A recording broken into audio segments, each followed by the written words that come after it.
कुछ अच्छा निकालिए, कुछ अच्छा निकालने का प्रयास करिए।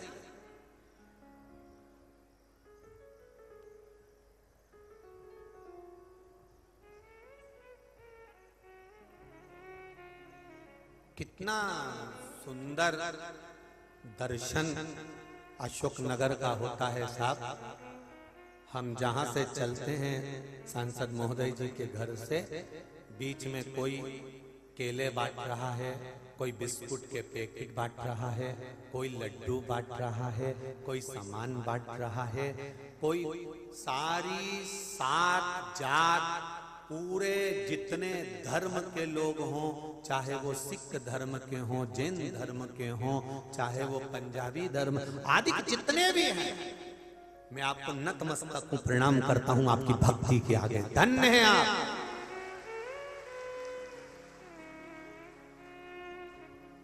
एकता का सूचक दिया है अशोकनगर की भूमि पर।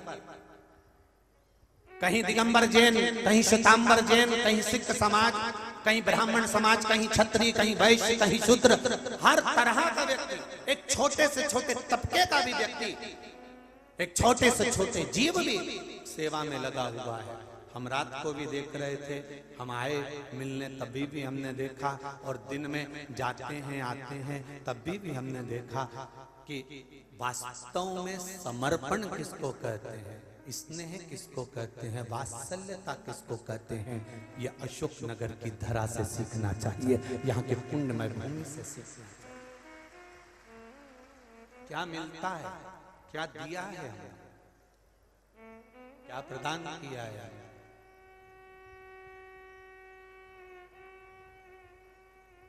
बहुत, और यहाँ के आदरणीय कलेक्टर महोदय, आदरणीय एसपी महोदय को भी मैं धन्यवाद दूंगा, एसडीएम को भी, कि क्या पुलिस प्रशासन की व्यवस्था और क्या चिकित्सा विभाग की व्यवस्था मेडिकल की क्या दी है, उसके लिए आपको बहुत बहुत धन्यवाद। बहुत बहुत संभाला है पुलिस विभाग ने भी, चिकित्सा विभाग ने भी, बहुत बहुत सुंदर। नगर पालिका हो, नगर निगम हो, जो भी हो, यहाँ संभाला बहुत बहुत सुंदर। धन्यवाद।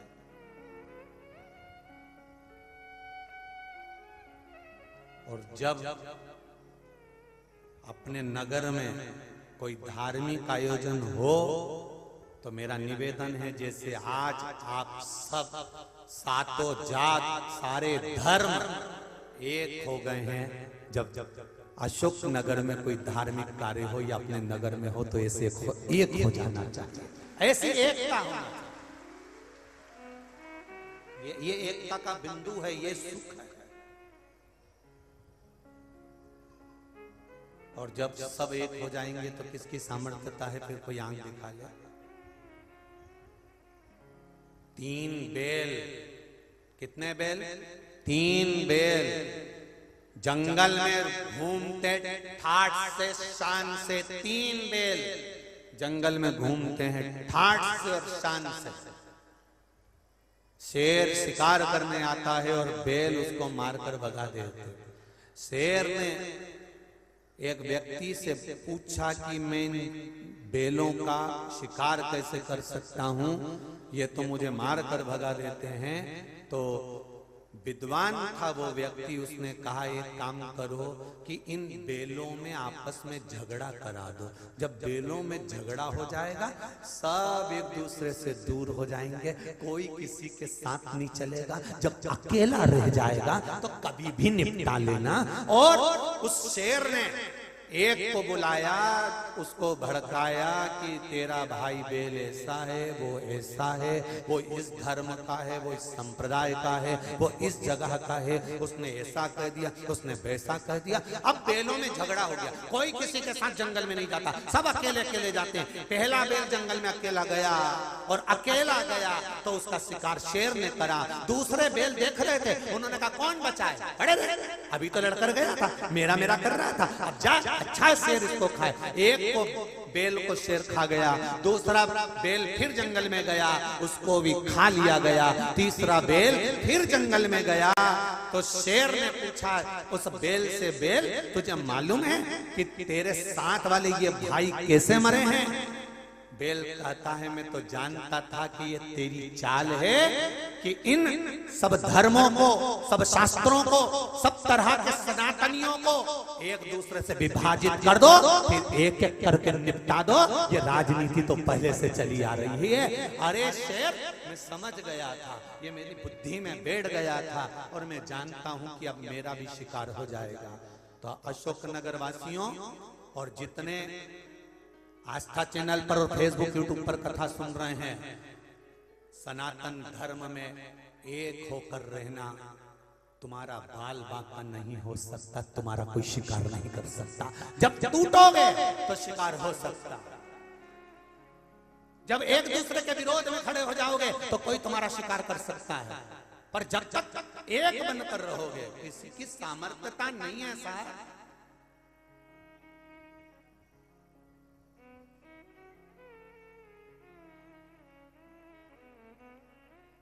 हमारा भारत, ये हिंदुस्तान, ये भारत की धरा, ये वसुंधरा, यहाँ तो पुरानी पुरानी माताएं बाजार से सामान भी लेकर आती थी तो एक या दो नहीं लाती थी, पूरा की पूरा 6 लाती थी।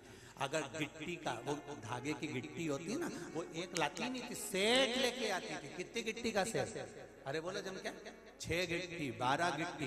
बर्तन भी लाती थी ना, तो बर्तन वाले से कहती थी, बर्तन वाले से कहती थी कि 1 कटोरी दो, नहीं, बर्तन वाले से क्या कहती थी? जम के बोलो जरा, 6 कटोरी का सेट दो, 12 कटोरी का सेट दो, 4 कटोरी का सेट दो। अकेली तो कटोरी माताएं लाती नहीं थी। थाली लाए तो सेट की, सामान लेकर आई तो सेठ की। ये तो दुनिया के लोगों को अब बता दिया गया कि हम दो और हमारे दो। नहीं तो पहले तो सेठ में चलते थे, पेटे भी होते थे तो 4 होते थे, एक को दुख आ जाए तो 3 पीछे से दौड़ पड़े। यहाँ तो परिवार का जो आनंद भी होता था तो सेठ में होता था। हमारे घर में 4 बच्चे हैं, 2 बहनें, इतना बड़ा परिवार है। पहले लड़की ब्याहते थे तो ये देखकर ब्याहते थे कि इतना बड़ा परिवार है तो बेटी ब्याह दो, दुख आएगा तो किसी से कहकर मन हल्का कर लेगी। आज के जमाने में बेटी ब्याहना है तो पहले विचार करते हैं नौकरी वाला है कि धंधे, नौकरी करता है कि धंधा करता है। धंधा करता है तो लड़की विचार करूंगी तब दूंगी। अगर नौकरी करता है, भले कैसा भी नौकरी कर रहा हो, पर नौकरी वाला लड़का चाहिए। क्यों? क्योंकि दूसरी जगह नौकरी करेगा तो ये डोकरा डोकरी के चक्कर में नहीं पड़ेगा, मेरी लड़की पे ध्यान देगा, इन बुढ़ा बुढ़ी को छोड़ के आराम से जिंदगी जिएगा। नौकरी वाला चाहिए।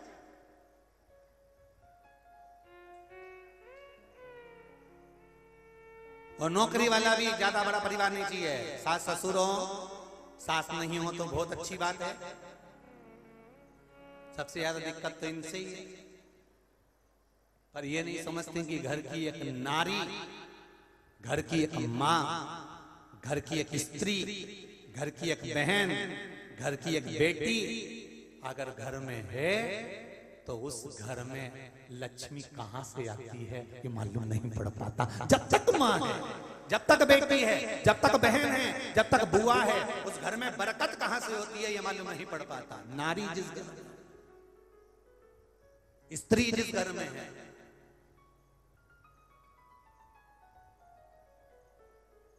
नारी तत्व को पहचानो तो उसको जानो तो बहुत कठिन।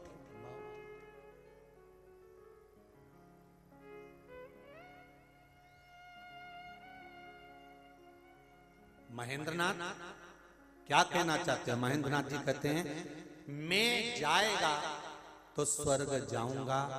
अहंकार व्यक्ति का जब जाता है तब उसको स्वर्ग नहीं भी जाना होता है तो वो स्वर्ग चले जाता है। अहंकार में 3 गए, धन, वैभव और वंश, ना मानो तो देख लो रावण, कौरव और कंस, ये तीनों अहंकार में चले गए, इनका अभिमान जाएगा तो ये परमात्मा तक पहुंच सकते। इनको जाने में दिक्कत नहीं है।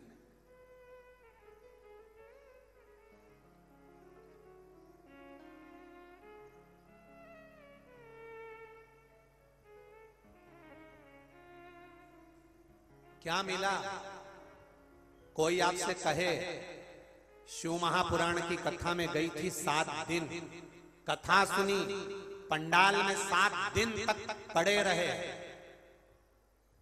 हम रात्रि को भी आए थे और यहाँ पर जितने 10-12 हजार लोग जो रोज प्रतिदिन पंडाल के अंदर सो रहे हैं, उनसे मिलने के लिए आए थे। तो हम ये विचार कर आपसे बात करने आए थे कि आपको क्या मिला।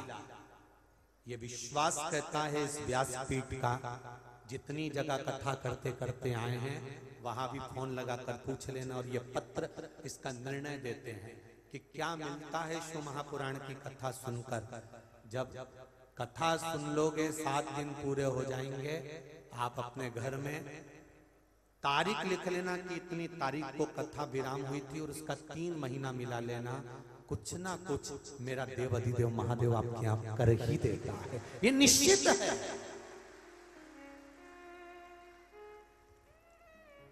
भाग्यशाली हो अशोकनगर वालों, और जो 26 तारीख से मंदसौर में कथा होने वाली है, भाग्यशाली हो आप, किस्मत वाले हो।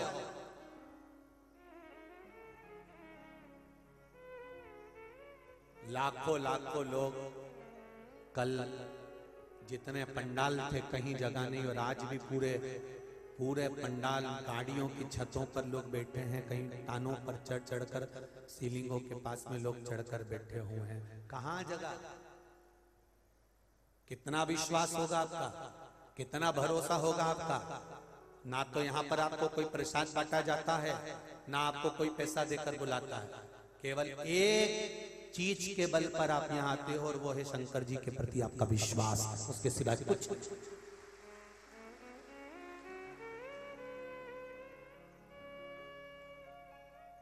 लाखों लोगों को बुलाने के लिए करोड़ों का खर्च करना पड़ता है कि यहाँ पर मीटिंग रखी जाएगी, यहाँ सभा रखी जाएगी, यहाँ ये रखा जाएगा। कितना खर्चा करा जाता है, तब भी लोग मन से नहीं जाते, उनको जबरदस्ती ले जाया जाता है। पर यहाँ किसी ने भी आपको ये नहीं कहा होगा कि तू जबरदस्ती चल तो किसी ने कहा? और ऐसा कहकर कोई नहीं लाता, और तुम आती भी नहीं, बहन देरी में तो यहीं अच्छी, मैं तो मेरे घर ही सुन लूंगी और टीवी के सामने बैठी जाऊंगी। पर नहीं, उन्होंने विचार करा हमारे गांव से 50 किलोमीटर दूर, हमारे यहाँ से 25 किलोमीटर दूर, हमारे यहाँ से 80 किलोमीटर दूर, हमारे यहाँ से 100-150 किलो 200 किलोमीटर दूर।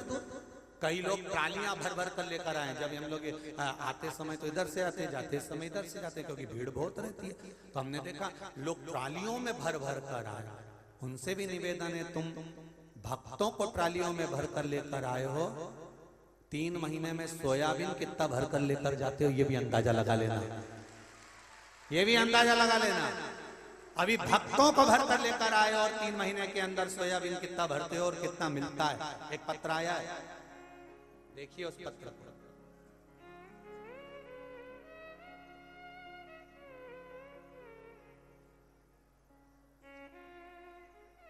पत्र भी जोरदार है, इतना बड़ा है। अवधेश प्रीति राजपूत, अथाई खेड़ा, जिला अशोकनगर से हैं। कहीं बैठी हो तो हाथ हिलाइएगा, जहां कहीं भी बैठी हो हाथ हिलाइएगा। दिख गई क्या? जहां भी बैठी हो, अवधेश प्रीति राजपूत, अथाई खेड़ा, अशोकनगर।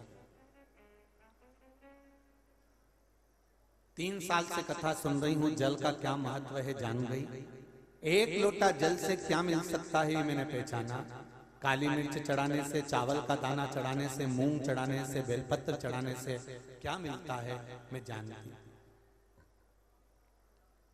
गुरुदेव परीक्षा में उत्तीर्णता के लिए मैंने जब भोपाल, यहाँ लिखा है, अपने बेटे को मैंने जब भोपाल भेजा तब उसे काली मिर्ची का उपयोग कराकर भेजा और भोले बाबा पर जल चढ़ाने को कहा।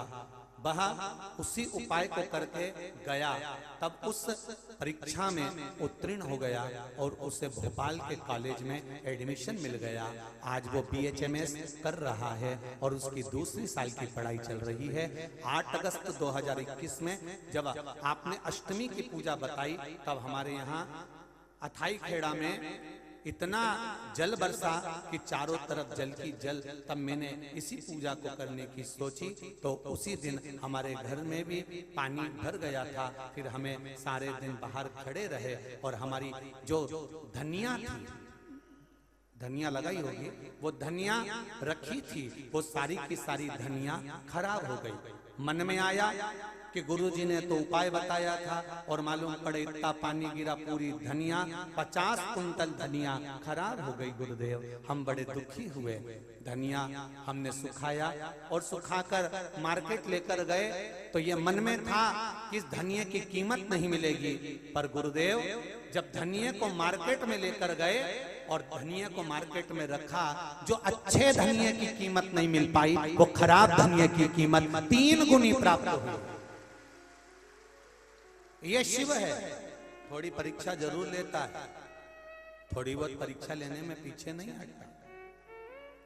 और परीक्षा लेता है तो लोगों को लगता है अरे मेरा ये काम नहीं हुआ, मैंने ये करा था, ये हुआ नहीं।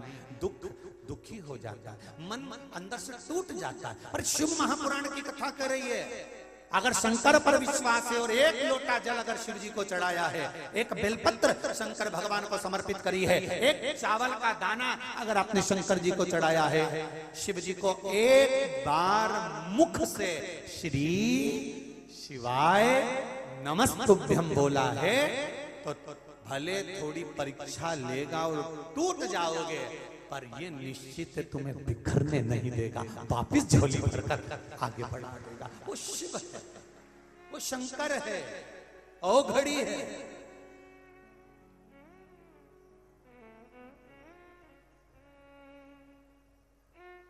जिसको आजीवन कारावास हो गई हो, क्या वो रिहा हो सकता है? जरा विचार करिए। एक पत्र आया,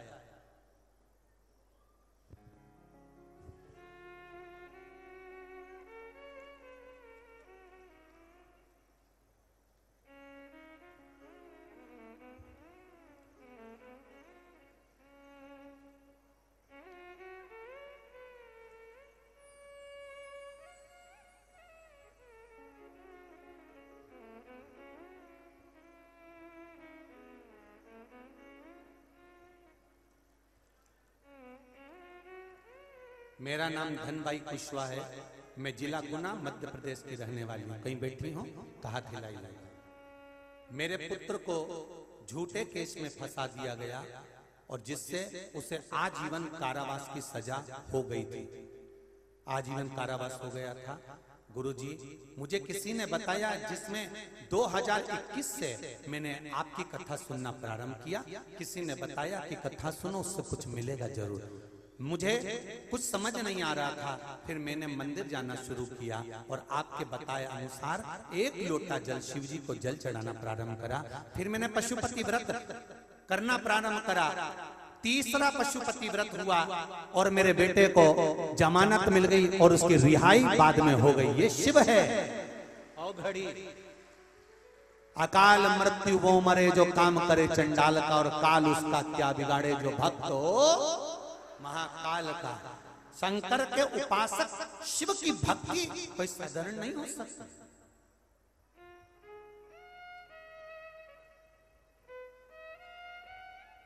बहुत कठिनता से मिलती है मेरे देव अधिदेव महादेव की भक्ति। आज पूरा विश्व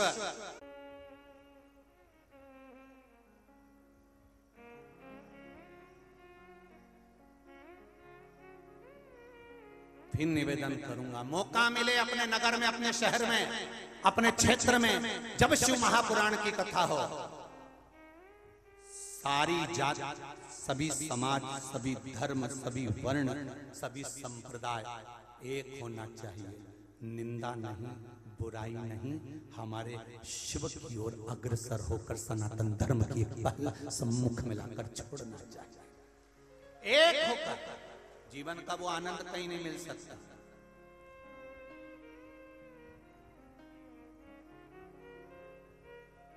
कल दिगंबर जैन समाज के लोग जो आए थे, उन्होंने एक बात बड़ी सुंदर कही। आदरणीय सांसद महोदय कृष्णपाल जी यादव जी से भी कह रहे थे, हमसे भी कह रहे थे कि ऐसा मजमा, ऐसा आनंद, ऐसी लीला, कह रहे थे हमारे 70 साल 75-80 साल हो गए, अशोक नगर में ऐसा आनंद जिंदगी में नहीं देखा जो आज देखा। ये आनंद मैं दिगंबर जैन समाज के सभी भाई बंधुओं को कहना चाहूंगा, ये आनंद आपके भीतर का है। जब अंदर से आनंद आता है ना, तो सब में आनंद ही नजर आता है। ये निश्चित है, ये निश्चित। कोई संप्रदाय, कोई धर्म किसी को तोड़ना नहीं चाहता, बस केवल हमारी बुद्धि, हमारा चित्त, हमारी वृत्ति तोड़ रही, उसको जोड़ना, जोड़ो। जहां शिव महापुराण की कथा होती है, होने वाली होती है, वहां पर पहले समस्याएं बहुत आती है। कोई अभी हम महाराष्ट्र में कथा करने गए तो परली बैजनाथ के जजमान सोमानी जी से पूछना कि उनकी आंख में आंसू भरे हुए थे। कथा नहीं होने के पहले इतना लोगों ने टॉर्चर कर दिया था कि ये ऐसा कर रहे हैं, वो वैसा कर रहे हैं, ये यूं हो गया, वो यूं हो गया। उसके बाद में कथा हुई हिंगोली में, मंडी प्रागण्य में। हिंगोली के अग्रवाल जी से पूछना, उनकी आंखों में जल भरा हुआ था। गुरुजी कथा के पहले इतना डिप्रेशन हो गया, इतना टेंशन हो गया। खरगोन पे पूछिए, अभी सालासर जी में कथी थी, दिल्ली के जजमान ने कथा कराई जैन परिवार में, उनसे फोन लगाकर पूछिए कितना डिप्रेशन, कितनी चिंता, कितना टेंशन। कोई उनको कुछ कहे, कोई गुरुजी को कुछ कहे, कोई आयोजन को कुछ कहे। यहां भी कथा हुई तो हो सकता है प्रारंभ में तकलीफें और आई, ऐसा नहीं है। हमारे सीओर तक सूचना पहुंच गई थी कि गुरुजी आपकी कुछ वीडियो चल रही हैं, कहीं किसी का कुछ चल रहा है, कहीं किसी का कुछ चल रहा है। हमने एक ही बात हमारे कार्यकर्ताओं को कही, आप चिंता मत करिए, एक बार मेरे देवाधिदेव महादेव जहां बैठ जाते हैं, मन का जो मोटाव है सब समाप्त हो जाता है और सब आनंद हो जाता है। और अभी ये कथा समापन होगी, मंदसौर में चालू हो जाएगी, और मंदसौर में भी क्रम कहीं ना कहीं कुछ ना कुछ, जब तक कथा चालू नहीं होगी तब तक विधर्मी कहीं ना कहीं भले किस रूप में आग लगाएंगे, पर आग लगाकर सनातन धर्म को तोड़ेंगे कि जुड़ ना जाए, इकट्ठे ना हो जाए। सारी माताएं, सारे पुरुष, सारे बच्चे, सारी नवयुवक बेटा बेटी एक जगह पर ना आ जाए। इसलिए विधर्मी लगे कि इनको तोड़ा जाए, नवयुवक बेटियों को तोड़ा जाए, नवयुवक बेटों को तोड़ा जाए। चालू हो जाएंगे वहां पर। और आगे फिर काशी में है, वहां पर भी फिर भीकन गांव वालों का कल फोन आया था, गुरुजी बड़ा टेंशन, कोई कुछ कहता, कोई कुछ कहता, कुछ लोग हर कोई डालते रहते हैं। हमने कहा डालना, तुम शिव है, घबराना नहीं है। विधर्मी लगे पीछे, और तुमसे ज्यादा विधर्मी तो हमारे पीछे लगे रहते हैं कि कैसे बस महाराज को किसी भी तरह से नीचे करा जाए। तो इनको ये समझ में नहीं आती कि महाराज के पंडित प्रदीप मिश्रा के पिता ने चने का ठेला लगाया है। चने के ठेले को हम स्कूल पढ़ते थे और धक्का के पान चुराए लेकर जाते थे। मैं साइकिल के पीछे बिस्कुट के पूड़े बांधकर, माचिस के डब्बे बांधकर एजेंसी का सामान घर घर देने जाते थे। जब पंडित प्रदीप मिश्रा के पिता ने चने का ठेला लगाया है, पंडित प्रदीप मिश्रा चम्मच चांदी की मुंह में रखकर पैदा नहीं हुआ है। उसके घर में तो स्टील के बर्तन नहीं थे, तो मिट्टी के दिए में मेरी माँ ने दूध पिलाया है, वापस पी लूंगा। डरने वाला नहीं हूं विधर्मियों से, जो ये सोच कर बैठे हैं कि इसको डरा देंगे। मंदोदरी क्यों लिखा, तर्पण क्यों लिखा, ये क्यों लिखा, वो क्यों लिखा। टेंशन मत जीना, मिट्टी के दिए में दूध पीकर बड़ा हुआ हूं और चने का ठेला ढकाकर पिता के साथ काम किया है। वापिस चने का ठेला लगा लूंगा पर सनातन हिंदू धर्म के लिए जीऊंगा, कभी गलत नहीं। बड़े बड़े मठों में बैठकर भगवा कपड़े पहनकर ये मत विचार करना कि महाराज डर जाएगा। विचार को छोड़ दीजिए महाराज। आपको एसी के कमरे पसंद है, हमको जमीन पर रहना पसंद है। कल भी आया था, कल मेरा मन हुआ कि भंडारे का भोजन करना। एक मेरे पंजाबी भाई सरदार भाई खड़े हुए थे, भोजन प्रसाद लंगर का दे रहे थे। तो भी सब कह रहे थे चलो भीड़ ज्यादा। पर आदत पड़ी है ना, हम तो बचपन में भी क्योंकि नहीं था तो भंडारे का इंतजार करते थे। हमारे सीहोर में गुरुद्वारा था तो वह लंगर खाने चले जाते थे। उसमें क्या दिक्कत है? संपूर्ण सनातन धर्म एक है, संपूर्ण। वहां भोजन करने चले जाते थे, नहीं माना, सब गाड़ी में बिठाने लगे, फिर भी नहीं माना तो चले गए अंदर। हमारे ये सरदार भाई थे, उनसे हमने थोड़ा सा चावल दाल मांगा, खाते खाते गाड़ी में बैठ गए। ये आनंद कहाँ मिलेगा साहब, कहाँ मिलेगा? तुम चांदी की थाली कहाँ में खाना खाना पसंद करते हो? हम मट्टी के अंदर बैठ कर भी दाना निकाल कर खा लेते हैं। उस भोजन को करना पसंद करते। सनातन धर्म टूटने नहीं दूंगा। बड़ी मुश्किल से इन सनातनियों को एक करा है, शिव मंदिर में लाकर छोड़ा है। इनको विभाजित मत करो, चाहे बेटे हो चाहे बेटियां हो। दूसरे के कहने पर सनातन धर्म को मत तोड़ो, इसको जोड़ो। बड़ा मुश्किल है, बड़ा मुश्किल।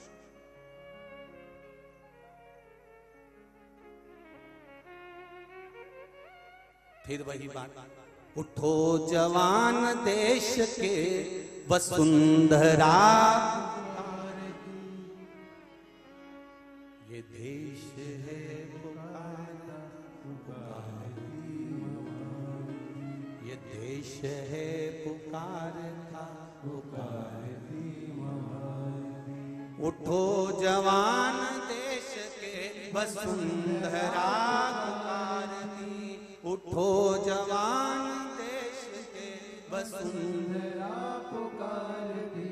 ये देश है पुकारता पुकारती माँ भारती, ये देश है पुकारता पुकारती माँ भारती। जिस कथा को आप सुनो उसमें से अच्छा निकालने का प्रयास करो, कथा में से गलतियां छांटना छोड़ो, विचार करना छोड़ दीजिए। हाथ उठा दिया, आगे आगे 80 साल की बूढ़ी अम्मा बैठी थी, उसने हाथ नहीं उठाया। महाराज जी ने पूछा क्यों रही अम्मा, तो स्वर्ग नहीं जाएगी? बूढ़ी अम्मा धीरे से डंडा टेक के उठी और 4 दांत थे बूढ़ी अम्मा के, बाकी के सब जड़ ही गए थे। और अम्मा बोली महाराज जब ये सब की सब स्वर्ग चली जाएगी तो मेरा अशोक नगर तो वैसे ही स्वर्ग बन जाएगा। क्योंकि 24 घंटा झगड़ा करती, 24 घंटा लड़ाई करती, दिन भर क्लेश मचाती, तो इनको स्वर्ग जान दो महाराज, मैं तो मेरे मोहल्ले को स्वर्ग बना लूंगी। ये गई, शांति हुई और स्वर्ग बन गया। अब स्वर्ग कहाँ है? स्वर्ग किस जगह पर है? जहां तुम्हारे हृदय में शीतलता हो, जहां तुम्हारे हृदय में शांति हो, जहां तुम्हारे हृदय में नम्रता हो, जहां तुम्हारे हृदय में करुणता हो।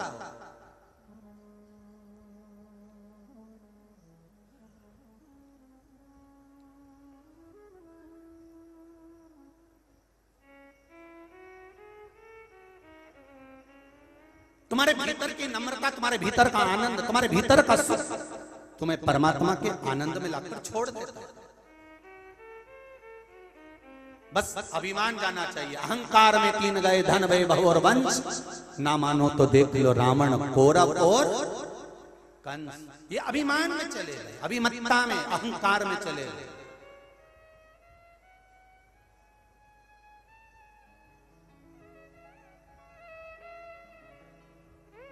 जिसने जिंदगी में झुकना सीख लिया उसका अभिमान अपने आप समाप्त हो जाए। आप नम्रता रखिए, आपका अभिमान अपने आप धीरे धीरे धीरे धीरे समाप्त होते चले जाए, धीरे धीरे समाप्त, अहंकार रहेगा ही नहीं। घर में जो सास और बहू की लड़ाई होती है वो केवल अहंकार के कारण होती है। सास कहती है मेरी सत्ता है और बहू कहती है मेरे पति की सत्ता। दोनों की लड़ाई चल रही है इसी चीज में कि मेरी सत्ता मेरी सत्ता। मेरा सास, ना तो सास बुरी होती है ना बहू बुरी होती है, ना बहन बुरी होती है ना भाई बुरा होता है। संसार में अगर माता पिता ने जन्म दिया है वो कभी बुरा नहीं हो सकता। केवल एक समय होता है व्यक्ति का जो बुरा करवा देता है, आपस में क्लेश उत्पन्न करा देता है, एक दूसरे से दूरी बनवा देता है। माता के गर्भ से जन्म लिए तब बुरे नहीं थे, पोहे की प्लेट में से आधा आधा बाट का खा लिया तब बुरे नहीं थे, उपमा बनाया थोड़ा थोड़ा खा लिया तब बुरे नहीं थे, माँ गरम गरम रोटी दोनों को दे रही थी तब बुरे नहीं थे, माँ ने कपड़े एक से पहनाए तब बुरे नहीं थे, माँ ने पढ़ाई एक से कराई तब बुरे नहीं थे। पर धीरे धीरे जो बुराई तुम्हारी चित्त वृत्ति में आई, ये किसी ने बुरा करा नहीं है, ये समय का चक्र है जो तुम्हें बुरा बनाकर छोड़ दिया है। बुरा संसार में कोई पैदा हुआ ही नहीं। दुर्योधन और दुशासन दोनों थे, दुर्योधन और युधिष्ठिर दोनों थे सामने। भगवान कृष्ण ने दुर्योधन से कहा जाओ हस्तिनापुर में से किसी एक अच्छे व्यक्ति को ढूंढ कर लेकर आ, और युधिष्ठिर से कहा हस्तिनापुर में सबसे बुरे व्यक्ति को ढूंढ कर लेकर आ। दोनों गए, 3 दिन तक ढूंढते रहे, दोनों को नहीं मिले। दुर्योधन को अच्छा व्यक्ति नहीं मिला और युधिष्ठिर को बुरा व्यक्ति नहीं मिला। कारण दुर्योधन हर एक में बुराई देख लेता था तो उसको अच्छा दिखता नहीं था, और युधिष्ठिर बुरे में भी अच्छाई देख लेता इसलिए उसको बुरा मिलता नहीं था। ये दृष्टि का भेद,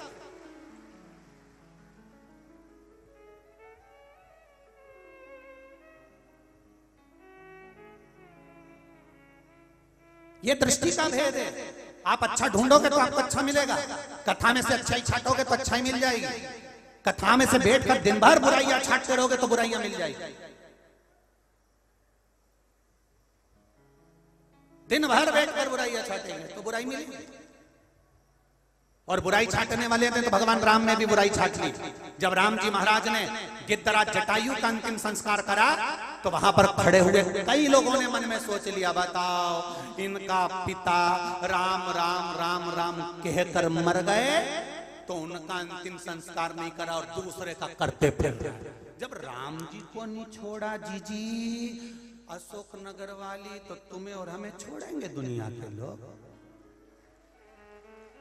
कौन छोड़ेगा? राम जी ने जटायु का अंतिम संस्कार करा था और राम जी से पूछा कि तुमने जटायु का अंतिम संस्कार करा, तुम्हारे पिता तड़प तड़प कर मर रहे थे, राम राम कहकर मर रहे थे, उनका अंतिम संस्कार क्यों नहीं करा? राम जी कहते हैं ये समझने वाले को चाहिए। कहने वाले ने तो कह दिया कि दूसरे का अंतिम संस्कार करते फिर रहे हैं और खुद का पिता मरा हुआ बड़ा है, उनका अंतिम संस्कार नहीं करा। राम जी ने कहा समझने वाले को चाहिए। दशरथ जी के तो ढेर पुत्र हैं जो अंतिम संस्कार कर सकते हैं, पर जटायु का कौन सा पुत्र था जो अंतिम संस्कार करता? इसलिए राम ने करा है, इसलिए राम ने करा है। समझने वाला अच्छा ही निकल सकता था पर उसने वहां पर भी बुराई की। दुनिया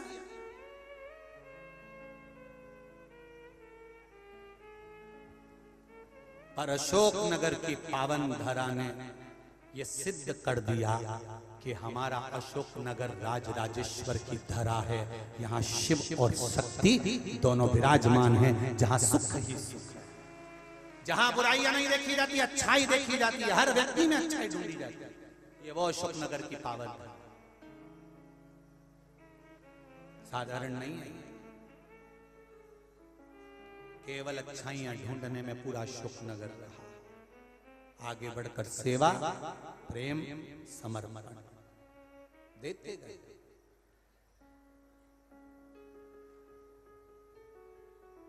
और महाराज मेरे भोले तेरी नौकरी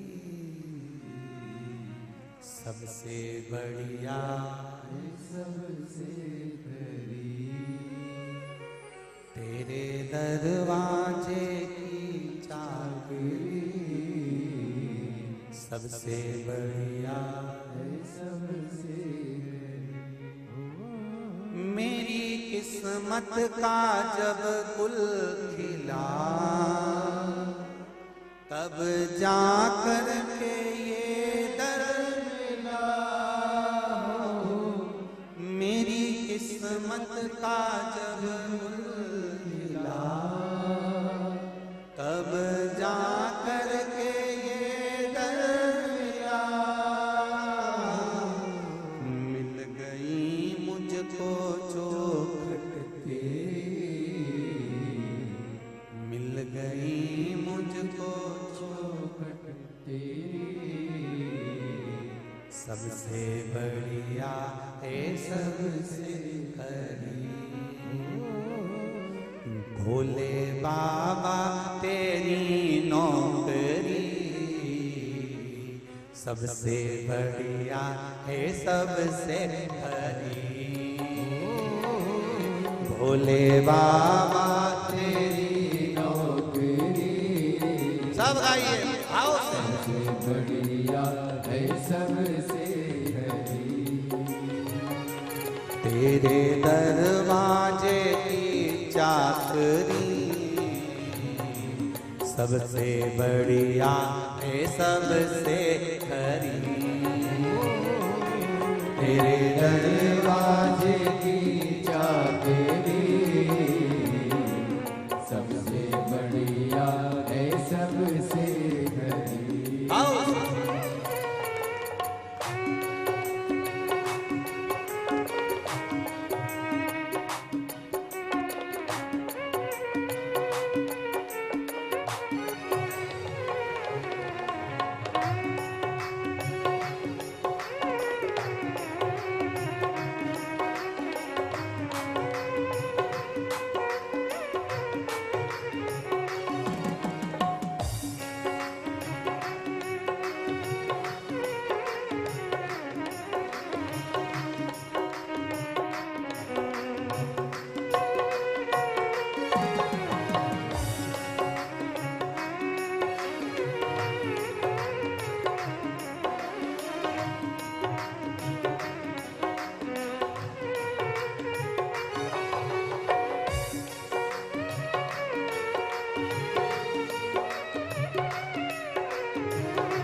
जब से तेरा गुलाम हो गया,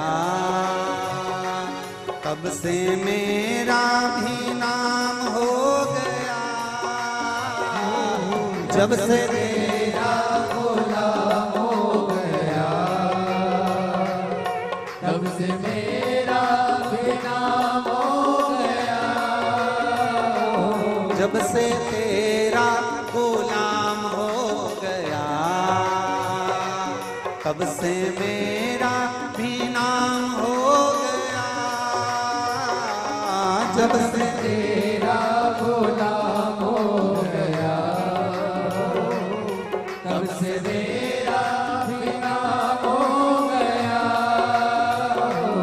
वरना औकात क्या थी मेरी, वरना औकात क्या थी मेरी। सबसे बढ़िया है सबसे करीब, भोले बाबा तेरी नौकरी। सबसे बढ़िया है सबसे करीब। जो अपने पितरों के फोटो लेकर आए हैं वो वो भी दोनों हाथों से स्मरण कराते हुए आनंद के साथ, भोले बाबा तेरी नौकरी सबसे बढ़िया है सबसे हरी। भोले बाबा तेरी नौकरी सबसे बढ़िया है सबसे हरी। तेरे दरवाजे की चाकरी सबसे बढ़िया है सबसे हरी। तेरे दरवाजे की चाकरी सबसे बढ़िया है सबसे हरी। हो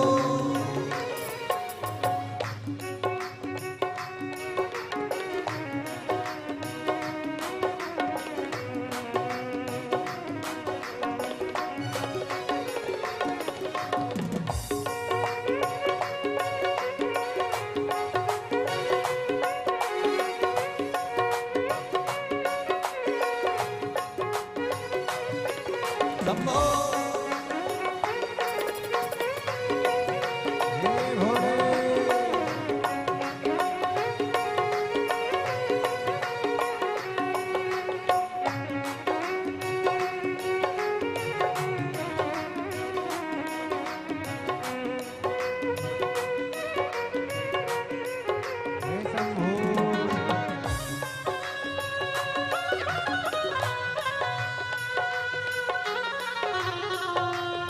बड़े आनंद से।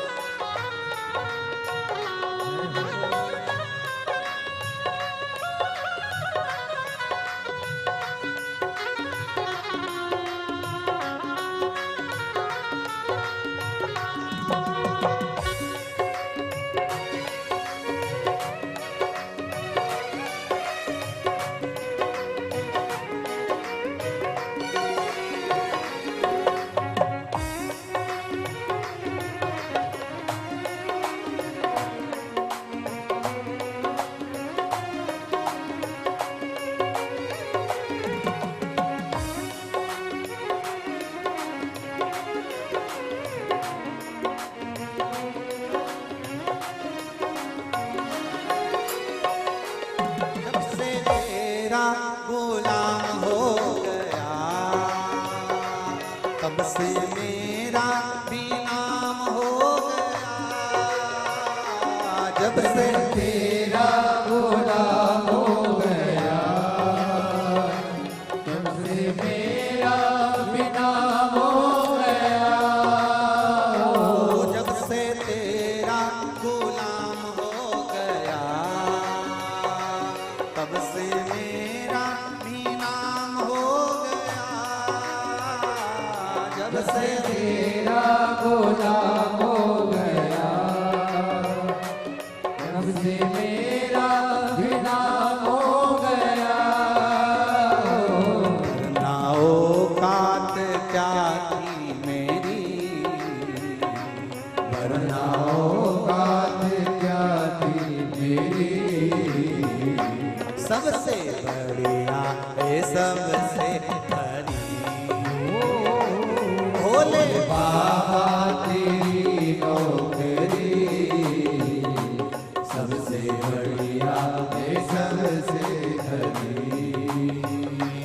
मेरे बाबा तेरी नौकरी सबसे बढ़िया है सबसे हरी। भोले बाबा तेरी नौकरी सबसे बढ़िया है सबसे हरी।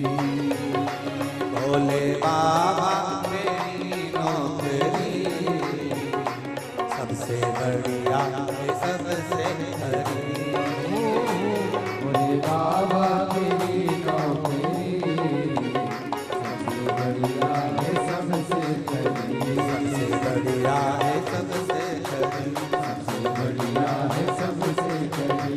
सबसे बढ़िया है सबसे हरी। सबसे बढ़िया है सबसे हरी। हार हार। आज पितृमोक्ष अमावस्या सब आनंद के साथ मूल मंत्र का जाप अपनी जगह पर बैठकर भाव के साथ बाबा देवाधिदेव महादेव से निवेदन करते हुए हमारे पूर्वजों का उद्धार हो, भगवत स्मरण हो, हमारी झोलियां खुशियों से भरी हो, ऐसी प्रार्थना करते हुए बाबा से विनती करेंगे। श्री शिवाय नमस्तुभ्यं। सभी लोग जल्दी बैठे और बैठकर मंत्र का जाप करें अपने पूर्वजों के लिए, अपने पितरों के लिए, और प्रार्थना करें लक्ष्मी की वृद्धि का, सुख समृद्धि का। सब बैठकर बाबा से निवेदन। श्री शिवाय नमस्तुभ्यं। श्री शिवाय नमस्तुभ्यं। श्री शिवाय नमस्तुभ्यं। श्री शिवाय नमस्तुभ्यं। श्री शिवाय नमस्तुभ्यं।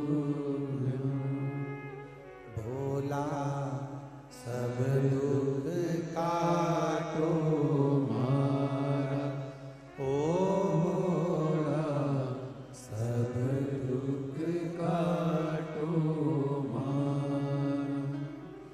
शिव शंकर जपो तेरी माला, भोले बाबा जपो तेरी माला, भोला सब दुख काटो मारा, ओ भोला सब दुख काटो मारा।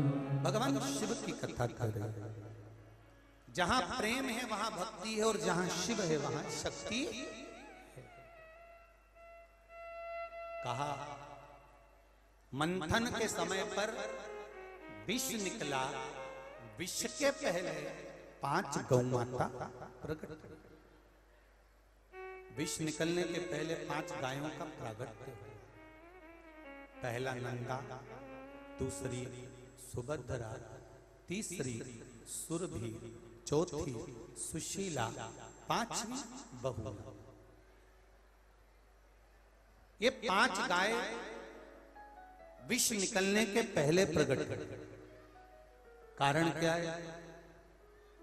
गौ माता का प्रागट्य, गौ माता का प्रकट होना किस लिए, किस कारण से गौ माता प्रगटी है? मंथन के समय पर ये गौ माता क्यों प्रगटी है? इसका प्रकट होने का कारण किस लिए? शिव महापुराण की कथा कर रही है। थोड़ा ध्यान देंगे, अपने पूर्वजों का स्मरण, पितरों का स्मरण करते हुए। जितने लोग आस्था पर सुन रहे हैं, जितने लोग फेसबुक यूट्यूब पर सुन रहे हैं, और जितने पावन प्रागण्य में मंडी प्रागण्य के अंदर अशोक नगर में श्रवण कर रहे हैं, हृदय से श्रवण। गौ माता के प्रागट्य का कारण केवल इतना था कि जिस समय संपूर्ण ब्रह्मांड, संपूर्ण संसार जब विषयों से घिरा रहे, उस समय पर मात्र गौ माता के शरीर का एक रोम मृत्यु लोक के जीवों का कल्याण करता है। कितना? केवल एक रोम, केवल एक रोम जीवों का कल्याण करता है, केवल एक। और जब एक रोम जीवों का कल्याण करने वाला होता है, एक रोम भगवान की भक्ति को धारण करने वाला होता है, तब उस समय पर गौ माता, जिस समय पर विष निकला, और विष निकला और इतना भयंकर हलाहल विष जरा विचार करिए, इतना हलाहल विष जिसको देखकर देवता भी घबरा रहे थे, देवता भी पीने को तैयार नहीं थे। सारे देवताओं के पास में विष गया, पर देवताओं ने नहीं पिया।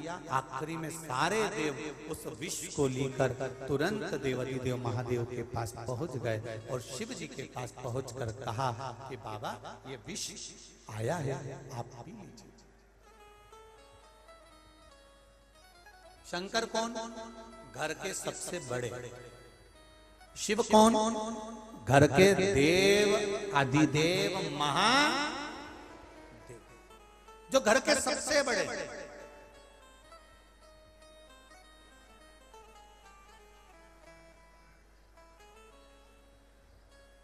घर की ठंडी रोटी, घर का ठंडा खाना, घर का ठंडा भोजन किसके हिस्से में आता है?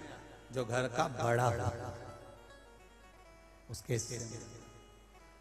एक घर में जो बूढ़ी माँ होती है ना, बूढ़ा पिता होता है, बूढ़ी माँ होती है, सबसे पहले भोजन करने से पहले माताओं की आदत रहती है, पहले जाके रसोई घर में देखती है क्या बचा था और क्या नहीं बचा था। तो जाकर उसने देखा कि रात की रोटी रखी है, तो बहू ने जैसी गर्म भोजन लाकर रखा, घर की बूढ़ी माँ ने कहा नहीं नहीं बेटा, दाल अच्छी बनी है, मुझे ठंडी रोटी ला। तो मम्मी गरम खा लो ना। नहीं नहीं बेटा, मुझे ठंडी रोटी ला। क्योंकि माँ को मालूम है, माँ को ये स्मरण है कि ठंडी रोटी ना तो बहू खाएगी ना किसी को खाने को देगी, बाद में वो रोटी उठाकर बाहर डाल दी जाएगी। तो घर की बूढ़ी माँ वो ठंडी रोटी खा लेती है, क्या उसको गरम पसंद नहीं है? गरम रोटी बूढ़ी माँ को भी पसंद है, पर ठंडा इसलिए खा रही है कि ये फेंकाए नहीं, फेंका ना जाए। मेरा घर का अन्न है, एक एक अन्न का दाना जोड़कर मैंने जिंदगी को गुजारा करा है। आज अगर आ रहा है तो इसको लुटाया या फेंका ना जाए, इसका सदुपयोग, इसका सदुपयोग।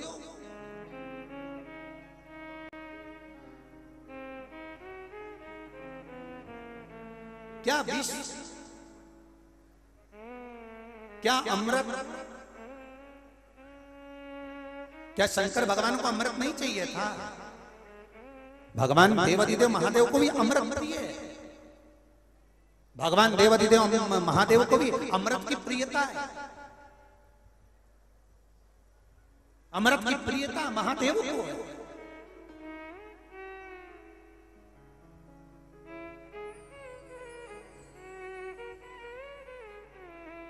क्या मेरे भोले बाबा को अमृत प्रिय नहीं? अमृत प्रिय है। माता पार्वती जी ने देवाधिदेव महादेव से कहा, सारे देवता अमृत पी रहे हैं और तुम्हारे लिए विष ला कर रख दिया। शंकर भगवान कहते हैं मैं घर का बड़ा हूं, इसलिए मुझे विष पीकर चलना पड़ेगा, थोड़ा संभल कर चलना पड़ेगा, सबको लेकर चलना पड़ेगा। ये सबसे बड़ा ज्ञान शिव महापुराण का है। अगर भगवान आपको कुर्सी दे, पद दे, प्रतिष्ठा दे, बड़ा बनाए, तो सबको लेकर चलने का भाव रखिएगा, तोड़ने का नहीं।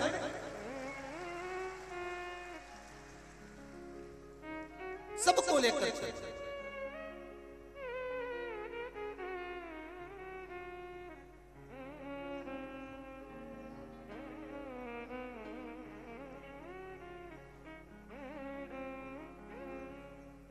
और जब सबको लेकर चलने का भाव आपके भीतर अपने आप प्रकट हो जाएगा, बहुत अच्छा लगता है कभी कभी देखकर सुनकर कि सब यहाँ सब एक जैसे एक जाजम पर बैठे हैं। यहाँ कोई वीआईपी नहीं, यहाँ सब जमीन पर बैठे, सब एक जैसे, कोई बड़ा नहीं कोई छोटा नहीं।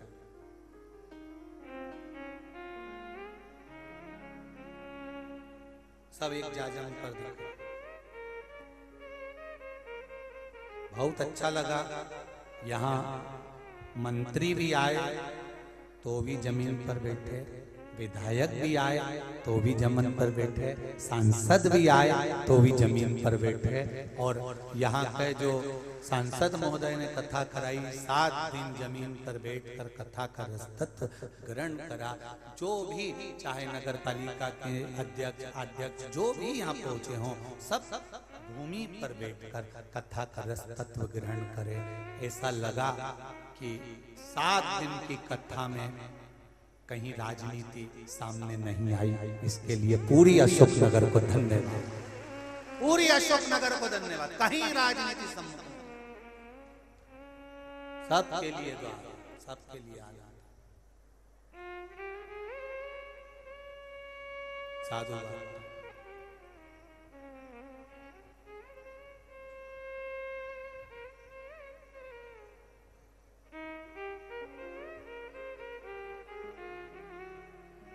डॉक्टर कृष्णपाल जी ने कुछ नियम हमारे भी तोड़वा दिए यहाँ पर।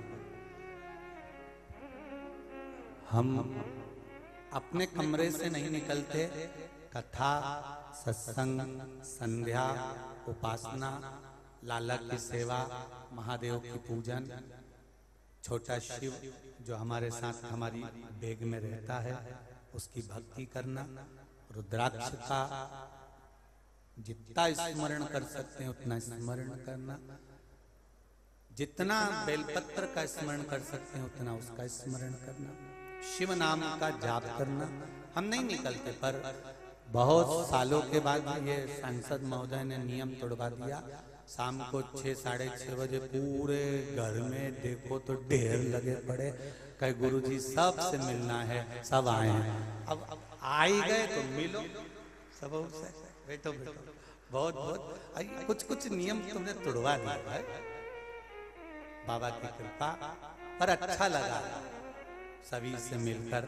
कभी पत्रकार बंधु हैं, कभी सब साधारण ग्रामीण वासी हैं, सब आए, सबसे मिलना हुआ, अच्छा लगा।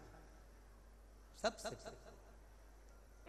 सबका प्रेम, चाहे प्रशासनिक लोग हों, चाहे सेवा के भाव वाले बेटा बेटी हों, सब ने खूब प्रेम से खूब आनंद लिया। भक्ति है।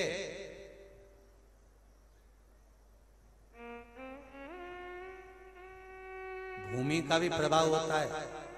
जिस जगह पर कथा हो रही है, राजराजेश्वर की धरा है, जहां का शंकर ओगड़दानी राजराजेश्वर भी अपने ठाट में बैठा है, तो तुमको भी ठाट में ही रखता है, साधारण नहीं रखता।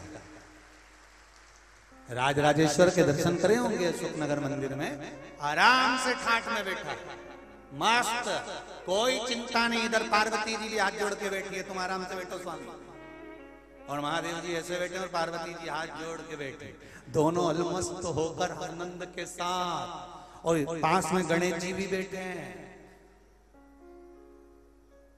राजराजेश्वर के मंदिर में, मस्ती में बस। कितना सीखने को मिलता है देवादिदेव महादेव की कथा से। शंकर जी पार्वती से करें, पार्वती भले अमृत इनको पीने को मिल जाए पर मुझे विष पीना पड़ेगा, तो देवादिदेव महादेव आप विष पियोगे? शंकर भगवान कहते हैं पार्वती केवल मैं अकेला विष नहीं पीऊंगा, तू मेरी अर्धांगिनी है, और तू अर्धांगिनी है, लोग कहते हैं तू शक्ति है, आद्य शक्ति, आधा शिव आधा पार्वती। हमने पहले भी कथा में कहा, नारी का जो शरीर है, स्त्री का जो शरीर है, मेरी बहनों का, मेरी बेटी का जो शरीर है, आधा शिव का है और आधा पार्वती का है। अब एक साधारण सी भाषा में आप समझें, भगवान कृष्ण ने गोवर्धन पर्वत उठाया, बोलो सही है कि गलत है? जम के बोलो जरा, उठाया ना? पर भगवान कृष्ण से पूछा गया कि तुमने गोवर्धन पर्वत उठाया, तो भगवान कृष्ण ने एक शब्द कहा, कछु माखन को बल बड़ो, कछु गोपियन को सान, राधा जू की कृपा से गोवर्धन लियो है हाथ। अब भगवान से पूछा कि तुमने गोवर्धन पर्वत उठाया? भगवान कृष्ण करे राधा जू की कृपा से गोवर्धन लियो आज।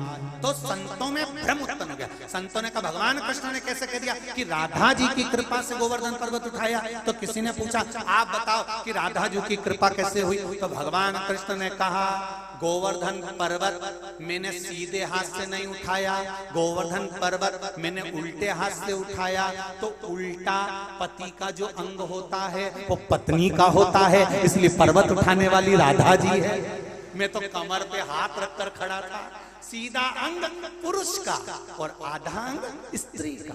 जब पर्वत उल्टे हाथ पर, कई लोगों को टेंशन था क्या भगवान उल्टे हाथ से लिखते थे? क्या भगवान उल्टे हाथ से खाते थे? नहीं, खाते सीधे हाथ से थे, लिखते सीधे हाथ से थे, पर पर्वत उल्टे हाथ से इसलिए उठाया क्योंकि पर्वत मेरे कृष्ण ने नहीं, जो शिव कृष्ण के अंदर जो राधा समाई थी उसने सारा बोझ उठा कर रखा था, सब कुछ उठा कर रखा था, वो राधा थी।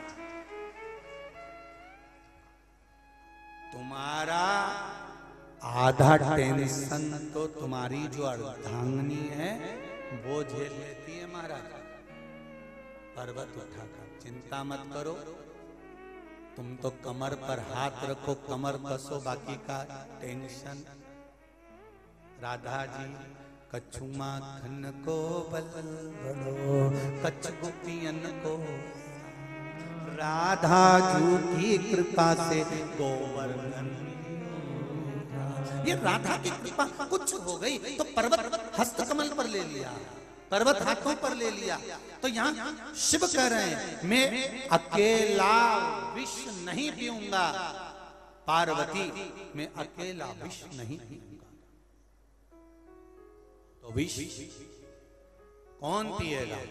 शंकर भगवान कहते हैं पुरुष की इतनी सामर्थ्यता नहीं कि वो विष पी ले, केवल दुनिया में एक की सामर्थ्यता है, वो है स्त्री नारी।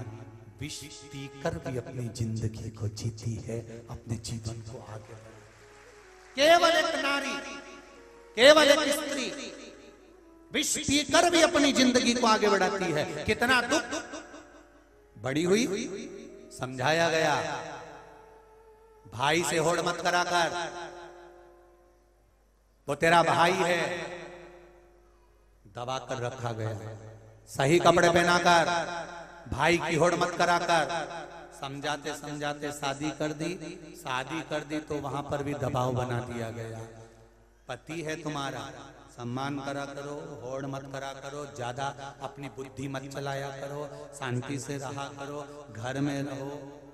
मौका देंगे, बैठो बैठो बैठो बैठो, भी मौका देते, समय देंगे बैठ। अब यहां समझाया, कहा तुम्हारा भाई, तुम्हारा पति, तुम्हारे पुत्र, तुम्हारे बेटे, तुम्हारे सास, तुम्हारे ससुर दबाया, हर पल उसको दबाने का प्रयास किया। पर नारी केवल एक ऐसी होती है, विष पीती गई, पीती गई, पीती गई। कोई ने अपशब्द कहा, पीती गई। नारी है वो, नारी।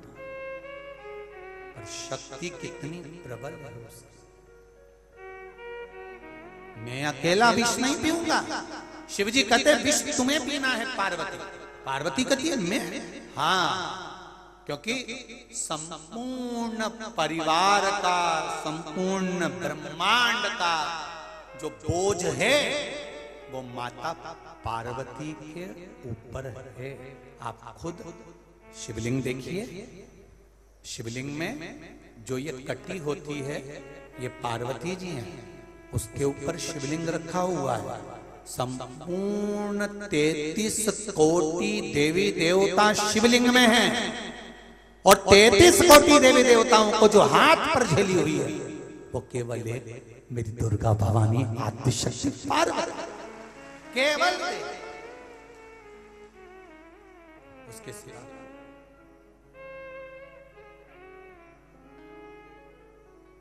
विष तुम्हें। पार्वती जी बोली विष में? हाँ, शंकर भगवान ने तो आधार से लगाया था विष के पात्र को। शिव महापुराण की कथा कहती है विष के पात्र को आधार पर लगाया, और पार्वती मैया कंठ पर जाकर बैठ गई और माता पार्वती ने विष पिया, विष धारण किया।